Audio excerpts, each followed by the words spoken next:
Hi everyone, today we're going to be talking about our flash flood research and prediction model. So here's our team. My name is Pavan Raj Gowda and I'm in the 8th grade. I'm Omkar Budikat. I'm Akil Sarao and I'm in 10th grade. Here is our agenda for today. First, we will go over what flash floods are. Then we will go over our project goal. Then will be our question and hypothesis. After that will be research, method, and data. Then our analysis of that data. And then we will conclude our presentation. So what flash floods are. Flash floods develop in under 6 hours and can even develop in a few minutes. They're formed when rain falls quickly on saturated or dry soil, which then creates a tremendous amount of runoff, which then turns into the flash flood. And the picture is a neighborhood that was destroyed by a flash flood. So we had three main goals for our project. The first was to understand the factors causing flash floods. The second was to perform trend analysis on and develop a prediction model. And the third was to help other people start using the tools provided by SRI and NASA.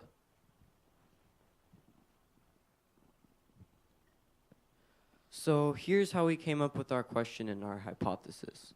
So as we all know, the greenhouse gas effect is increasing temperatures all across the surface of the world. And flash floods are also, the rate of flash floods is also increasing. So to see if these two were linked, we came up with the question, does an increase in temperature lead to an increase in flash floods? So we studied global warming a little more closely, and we came up with an increase in temperature leads to an increase in flash floods. Okay, so before we really went and dwelled on the research, we first needed to learn a little bit more about flash floods. So we first decided to understand the causes and effects. So aside from the natural factors, we found that a majority of the flash floods were caused when dams, ice dams, or other man-made obstructions break. They're also caused when rivers, streams, and other bodies of water overflow, but mainly they're caused because of the ground's inability to absorb water. So here are the effects. Rushing water can carry dangerous toxic runoff and cause erosion. Flash floods cause 80% of the weather-related deaths in the United States and causes millions of dollars in repairs and damages. So now we can go on to research our parameters. So we first discussed the various parameters with Dr. Zalis from SRI, and we came up with a long list of possible parameters. In order to narrow down this list, we then looked at what other organizations, like the National Oceanic Atmospheric Administration and what the National Weather Service were using. And based on our findings, we were able to narrow our list down to these three parameters. Land temperature, which is basically how hot the earth is in a given area. Rainfall rate, which basically is about the intensity of the rainfall. And cloud fraction, which is about the percent of pixels in the cloud. So we wanted to see what the impact of flash floods would be in California. So we chose 4 places in California. We chose the San Francisco Bay Area, Sacramento, Los Angeles, and San Diego. So we chose places that would have the highest population density and places which would have the greatest economic impact. It is also important to note that 80% of the population in California is in these 4 areas. So for our prediction model, we wanted to choose a place that has a history of flash floods. So we chose the Mojave Desert. So in the Mojave Desert, we analyzed that place with, so we did a time series analysis of the parameters, and we identified the trends and the correlations between the parameters, and then we tested our analysis on the known flash flood places, or dates, And we then created a model for prediction.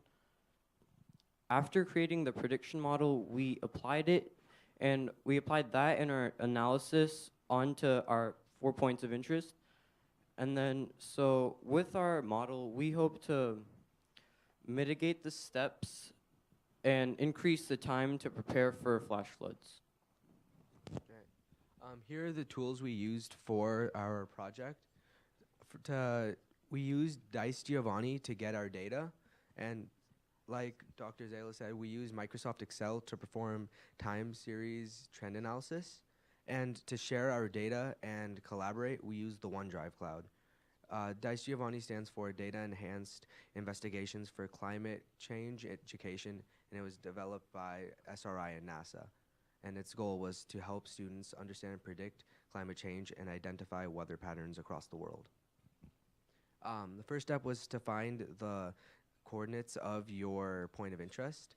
After that, you would draw a box around it in the Dice Giovanni tool.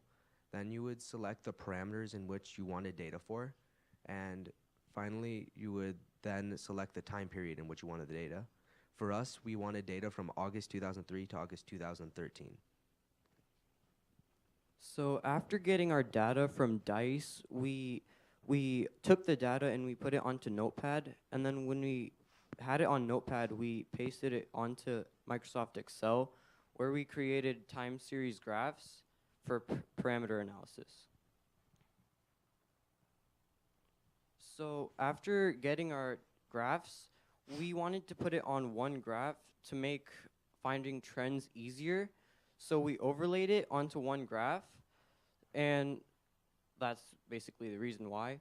So our steps were to first create a new worksheet in Microsoft Excel.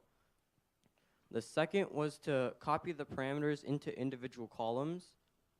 And the third one was to be sure that the y-axis was correct. And then the fourth was to create graphs, like 2D graphs, and then add actual flash flood dates to them. And here you can see a graph, an overlaid graph for the Mojave Desert, and these are callouts with actual dates. So here's how we did our time series data analysis and prediction model. So the first step was to do individual parameter analysis and then record our findings. After this, we then did analysis on the combined graph and recorded our findings. Then we compared our individual analysis to our combined data analysis in order to see if our hypothesis is correct. After this stage, we were then able to make our prediction model, and after this, we tested on other 4 areas of interest. So here's our results. As we stated before, we used the Mojave Desert in order to make our prediction model, since it has an abundance of flash floods. So here's what we found. During the flash flood dates, there was peak temperature, even though there was relatively low rainfall and cloud fraction. So an example can be seen in July 15, 2012, when the temperature was at its peak of almost 110 degrees, and there's relatively low rainfall and cloud fraction. We can see this pattern throughout all the other areas data points. So by looking at the combined graph, we were better able to understand the correlation of the parameters, and the plentiful flash flood dates helped us to confirm our prediction model.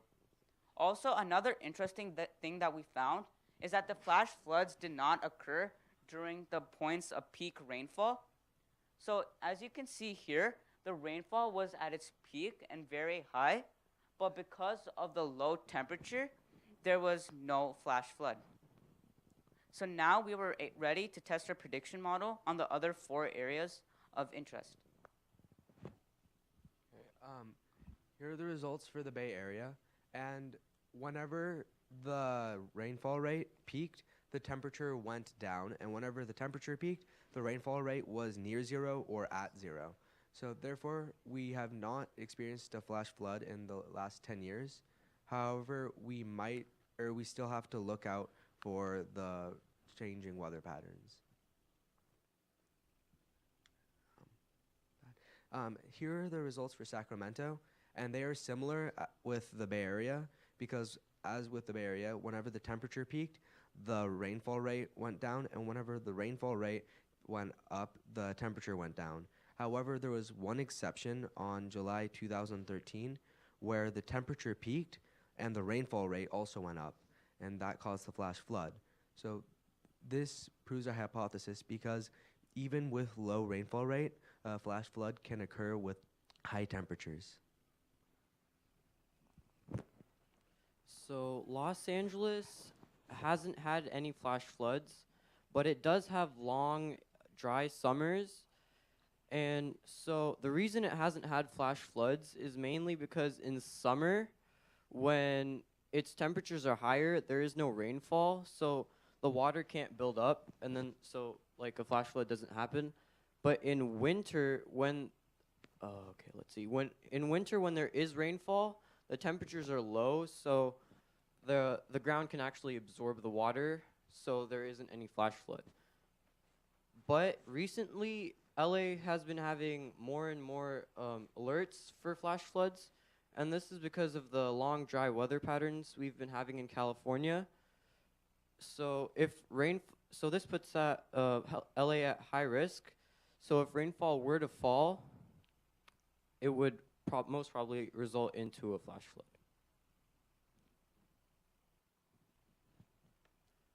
So San Diego is just like LA with the long summers, but the main difference is the significant cloud fraction.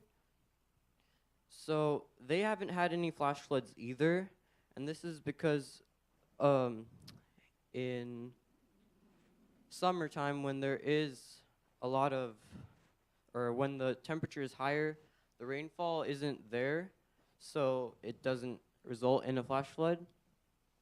And in winter, there is rainfall, but the temperatures aren't high enough.